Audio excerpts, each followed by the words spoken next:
Going on, Dana? A little international flavor tonight with the contract winners. I guess was the main event probably the easiest call of the night. I mean, big undefeated heavyweight that gets finished in the first round. Yeah, I mean, Igor da Silva, in my opinion, was... Oh, Igor's the best one? Yeah. I mean, when you look at...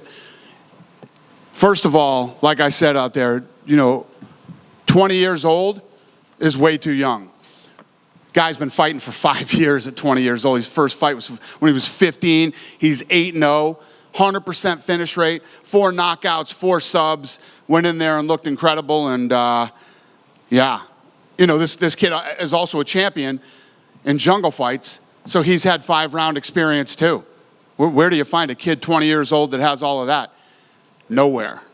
So he was my first choice for the night. And obviously, a big heavyweight like that who's now 11-0, undefeated, obviously has big power, one-punch knockout power.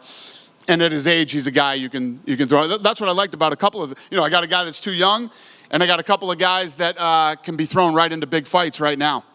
I was going to ask you about that because you mentioned Igor da Silva and Kanan, 32 years old, 20 years old. Is it, for guys that are out there that want to be here, right? Is there an ideal path? Is it like, at young, 20 years old, you can kind of maybe get a shot? Or is it, hey, would you say get more seasoning, get more fights? Is there Everybody's unique. Everybody's got a different story and a different background. And, this kid's been fighting for 5 years. He's 20 years old. Some of these kids that we find that are, 24, 25 haven't been fighting for 5 years. So I think that every guy has unique experience. And Kanan is another one. He's got 16 fights with 13 finishes. So that's a lot of experience. Yeah. And what does that tell you with 13 finishes? He doesn't fuck around. Yeah. That guy goes in to finish fights. So he's right up my alley. When guys come in young like that, I mean, we just had Raul Rosas Jr. competing, a teenager. Do you tell the matchmakers anything like, hey, these young guys, let's... Tell them nothing. These guys know what they're doing. This is probably, other than like the UFC and guys that are ranked and guys that have made it, the matchmaking on this show is incredible. Incredible. So I don't question anything. I don't know anything when I walk in. I have no rooting interest at all. I just walk in and whatever happens on Tuesday night happens, and I make a decision based off what I see there. And then once I'm watching them fight, and then as I start to dive into who they are and where they come from and what they've done, it's fun. So walk us through the logic on the draw, right? Unique situation. You got a draw, so you don't have a winner. And we're sitting here thinking, do you go 0 contracts? Do you go 2 contracts? You all know what a 10-8 round is now, right? Yes. That was a 10-8 round, right? Would everybody agree that was a 10-8 round? 100%. Complete domination. Looks like it could be stopped. The significant strikes were 50-something to 9. That's a 10-8 round. Let's start there. Yes, the first ever draw. The minute that girl Stephanie stepped into the octagon, it's this weird fucking thing that happens to me. I was like, interesting. Let's see how she fights. She's super young. She's 23 years old. She's 5-1. This other girl's 32. She's 4-0. This is like both ends of the spectrum for me. And then as the fight started to play out, I like Stephanie. It's going to be. I'm interested to see her first fight in the UFC. She goes home and works on some things. What I really loved is when you look at Talita, she's a 6-time Brazilian Jiu-Jitsu world champion black belt. And she had a lot of ground control. Her big thing is the rear naked choke. She had her back a few times. She couldn't finish her. So it's interesting. It's going to be interesting to see what Stephanie can do. I want to ask you, we said international flavor night. We had Dana White's Contender Series Brazil before. Is there any talk ever of doing like national themed shows like that again? Or do you feel like just the one season each year is enough? What's the question? You know how you did like Contender Series Brazil before? Like tonight we had a lot of Brazilians. That was tonight. Tonight was Contender Series Brazil. I was wondering, do you ever talk about doing like international themed seasons like that again? We have talked about it. Yeah, we actually recently, within the last week, we talked about it. But I don't know. I was worried about coming out of COVID that, we'd have a hard time with talent. It's actually been the opposite. I mean, there's talent popping up everywhere. So I don't know. Could be. A couple outside of tonight, you mentioned the 10-8 rounds. I think we all know what you're referencing there. Well, we didn't see you on Saturday. So I guess what were your thoughts on the title fight and how it played out? So I was on vacation when this thing happened, and I'm sitting in my house going, when I found out that one of the judges scored 10-8, I'm like, this guy should be fucking investigated for this. This is the craziest shit I've ever seen in my life. And as I started to talk to people, I guess there's a seminar tomorrow with the Athletic Commission on 10-8s. So hopefully they can get this cleared up, especially in title. There's so much at stake in a title fight. More than just money, show and win and pay-per-view and championships and legacies. And it's just, you have to have the best of the best in title fights. So they've assured me that this guy isn't a bad guy. He just fucked up and made a mistake. And it's unfortunate. And there's no way in hell that was a 10-8 round. Now you kind of wonder what you do next, right? I mean, it sounds like Valentina's going to need surgery on her hand, so I don't know if that impacts it. But do you feel like they need to fight a third time? You have to rematch. You have to do the rematch. We will rematch them. It's the right thing to do. It's the fight that needs to happen. And so let me tell you guys this. Let me tell you this text I got today. Fuck did it go? All right. Hey, Dana. Your idea to go all in on Mexican Independence Day paid off. Noche UFC was the most watched fight night of all time on ESPN+. 1.1 million unique views. 1.1 million people that had never been to ESPN+ tuned in for that fight. So think about that. It generated 167 million total minutes. Yeah.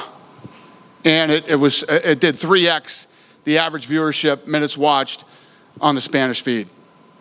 Wow. Killed it. Wow. It was an incredible success. Do you think you'll make that an annual event? I think we weren't really sure going into it. I mean, it was super. I will get that date every year from now on, yes. Very nice. And you did say that, so you'll match them next. Shevchenko, Grasso will have to fight next, you think? Yes. Great. Last thing for me, I just want to get a follow-up. Have you had a chance to speak to Israel Adesanya yet? We're still kind of waiting to see. I have not. I know he's in LA right now working on some stuff, but no, I haven't talked to him. Are you waiting to hear from him before you decide what to do at middleweight? No. Listen, he's one of the things, we were talking about this week too, that we always love about Israel. Israel was willing to fight anybody, anywhere, anytime, loved to turn around quickly and fight again. And when he wants to fight, he'll let us know. Dana, going back to that 10-8, obviously we can't really make an assumption, but what do you think the judge was thinking during that? Do you think it was like, I feel like Alexa won the fight, but I've scored it too far to Valentina, so I kind of have to make it up? Did he not see the choke properly? Like, what do you think could have caused him to make that a 10-8? Unfortunately, you'll probably never have the opportunity to have him sitting somewhere like this and ask him that question, because only he knows the answer to that question. Valentina gets dropped in like the second or third round, I don't remember. That's not a 10-8, but the fifth round is a 10-8. Especially when Valentina was winning the first 3 minutes of the fifth round. It literally makes no sense. Is that something you would like to see? I know you can't make it happen, but would you like the judges to be able to speak to the media after a controversial decision, or even the commission themselves just come out and speak? Do you think that's something that could benefit them, or is it going to make them a target of like crazy hate and bullshit? Yeah, unfortunately, that is part of and I get it, why the Athletic Commission wouldn't want to put their guys out in front of, the media and deal with the fans and all the bullshit. But you just don't throw 10-8s around. 10-8s are... Third round tonight was a 10-8. When there is an absolute ass whooping and the fight could be stopped at any moment and one fighter absolutely dominates from bell to bell, you can score it a 10-8. This whole, what was it, domination, control, and all this other bullshit, it's just the biggest crock of shit of all time for a 10-8. A 10-8 is an absolute ass whooping. Period. If the judges aren't going to speak to the media or the fans, do you think they should at least be able to speak to the fighters themselves? So Valentina should be able to go to that judge and be like, explain to me how you gave that 10-8 to Alexa. Do you think you'd like to see that? No, you're not going to see that. And you have to understand too, and I'm not defending anything, these people are human, they make mistakes, but this one's total bullshit. Yeah. For that to be a 10-8 round, there is no excuse for that. There is no excuse for that 10-8. UFC Noche, you want to have that on the same date every year. This year, you pushed Canelo off that date. I know sometimes you guys have clashed in the past, but it seemed like you got that, and they didn't want to go against you. You think these numbers that you pulled this week? I will go that date every day. I don't care if somebody here in town gets the date at the arena. I'll go in an opposing arena and go head-to-head with them next year. I'm doing this for the rest of my reign here. So they can go on the same night. We can go head-to-head. I'm going. Thing was a massive success for us. This was something that I've been thinking about since the day we bought this company. So we're finally in the position. I'm all in. All my chips are in on Mexico. We're opening the PI, which we spent, millions and millions of dollars on. I was in here talking to you guys. It might even have been you or somebody else. We were talking about why aren't you doing it? I said, you know what? You're absolutely right. Why am I not doing that? We did it.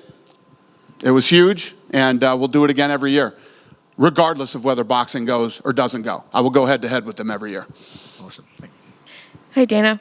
Yep. I just have a quick question about Power Slap. Today there was a new rule change announced. Right. What went into that, and what was the decision behind doing that? Yeah, so this thing is still evolving and growing, and the commission was they've been great with us, and figuring this whole thing out and making it as good as possible. We just had drug tests again, like there was one failure instead of, it's no different than the UFC in the early days. I mean, we didn't start spending millions of dollars a year with USADA because we thought it was, just something we wanted to do. It's something that we had to do to clean up the sport. And, we're going to continue to tweak rules and production and work with the commissions all over the country. As we lead into next year, early next year, we'll be in 5-6 new states. So then we'll start traveling around and selling tickets and doing things like that. So everything's good, man. Our video game, I don't know if I told you guys this already, but the video game did 350 million downloads and just kicking ass. So it's all good. And the commission's been awesome. They've been great to work with. I was wondering if you could also just talk to me a little bit about Raul Rosas Jr. and his performance. What did you think of that? Whose performance? Raul Rosas. Who? Jr.? Yeah. I mean, what could you? It was incredible.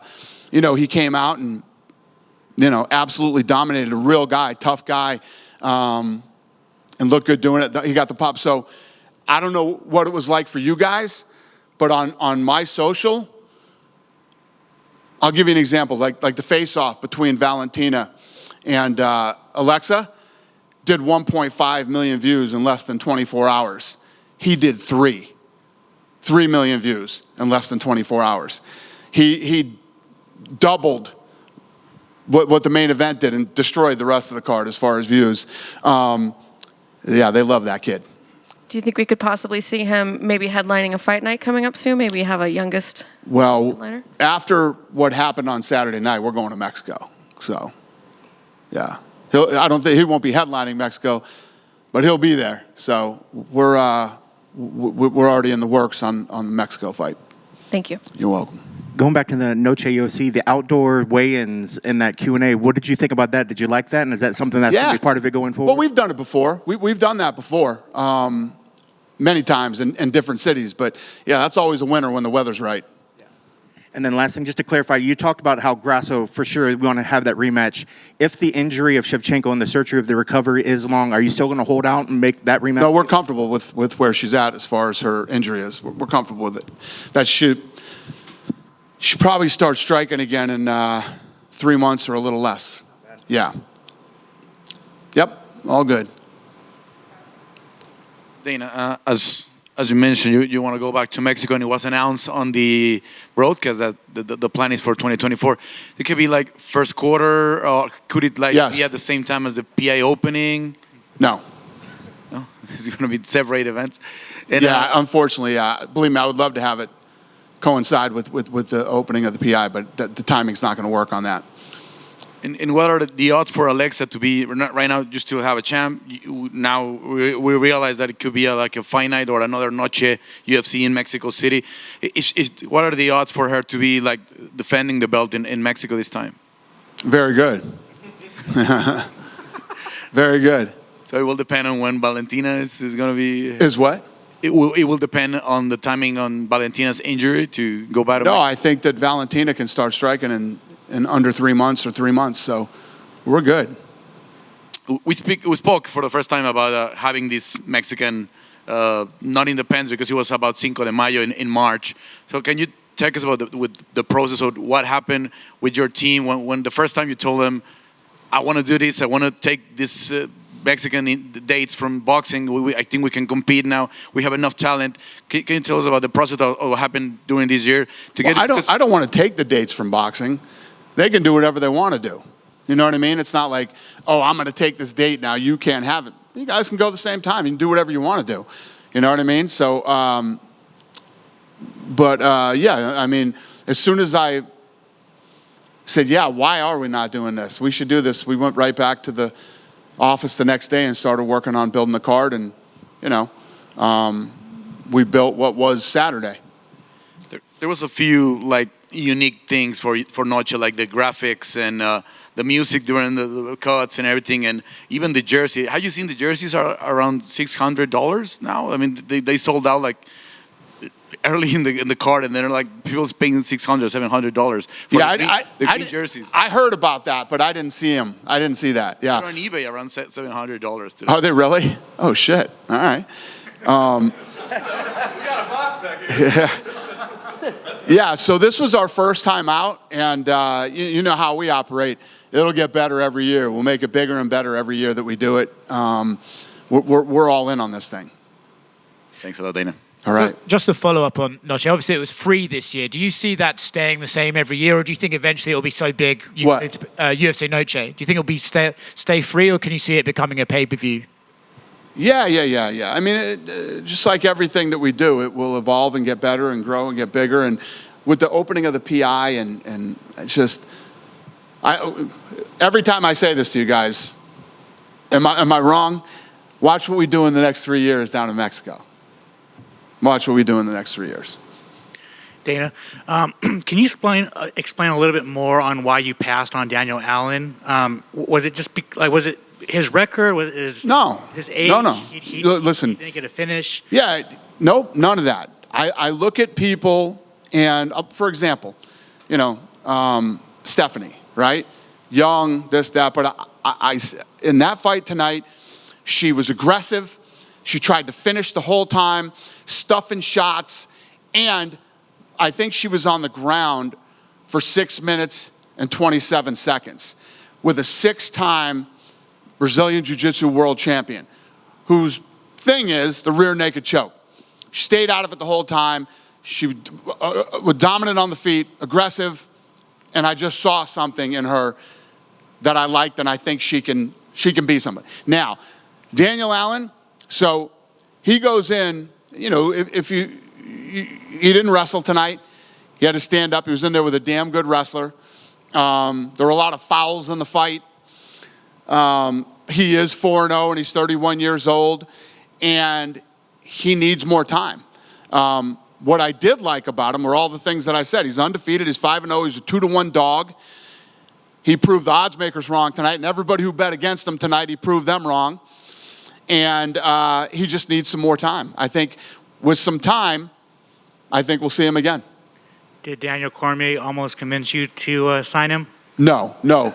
I was saying Cormier and I were on a plane on the way home from New York, and you know, he was telling me the story about how he watched UFC 100, and he was like, "This is awesome." He'd seen it before, but for some reason, UFC 100 hit him different, and he wanted to go to 101. So he went to 101. He loved the show, and he said, "I'm going to do this." And he fought like 4 days later or something like that. And that was it. I mean, I think he was 31 or 32 and became one of the greatest of all time. So listening to that story made me think, I'm looking at these guys that are in their early 30s, and I don't think that they have enough time to become world champions or whatever. I'm wrong. So, like, even listening to that story, like, did it kind of almost push you to sign him? No, not even close. I I think this kid needs more time. I think that I would be doing him a huge disservice bringing him in at the level he's at now into the UFC. He could fight in these smaller shows and get more experience with guys that are his level, and I believe we will see this guy again someday. This isn't one of those things where, like, I'm not interested in this guy, whatever. If this kid can keep it right after not getting picked tonight, get some more experience, I believe we'll see him again. With you saying that, Grasso versus Shevchenko is probably next, is it safe to say Aaron Blanchfield versus Manon Fiorot is probably going to be next for the number one contender? It would make sense, right? And then finally, there's been some rumblings, China in December. Are you trying to do Weili Zhang versus Yao Xiaonan for the strawweight title? Yeah, that's not true. That wouldn't be China, no. Thank you. Yep. You know we're getting thin on fucking questions at the Contender Series when you guys are asking me about China fights. This better be good. What do you got? I'm putting the focus back on Contender. Igor da Silva obviously won a contract today, and he's only 20 years old. Last year, you signed Raul Rosas Jr., who's going to turn 19 next month. As someone who's been around this game for a long time, what do you make of all these young athletes making it to the big stage at such a young age? And what do you make of this, like, in terms of the evolution of the sport, where we're seeing all these young guys make it to the UFC at that age? I think that every once in a while you will find these kids that are special, that, at a younger age they can come in here and they can adapt to it. I mean, look at Vitor Belfort. Vitor Belfort was like 18 years old with his first fight in the UFC, and the guy became a legend and stuck around forever and fought all the best in the world. Some have it and some don't. I think that Igor has it. We're going to find out whether I'm right or wrong. So. And you said you felt something special when you saw Stephanie make the walk tonight. You mentioned, like, the it factor. What are some other fighters you've seen that where you felt that same feeling? Sugar Sean O'Malley. Conor McGregor the first time I ever met him. Ronda Rousey the first time I ever met her. The list goes on. Chuck Liddell. When I met Chuck Liddell, the UFC didn't want Chuck Liddell. They had released him and they didn't want him in the UFC. I mean, when I managed him, I was fighting with those guys for like over a year to try to get them to sign Chuck Liddell. They didn't want him. Oh, wow.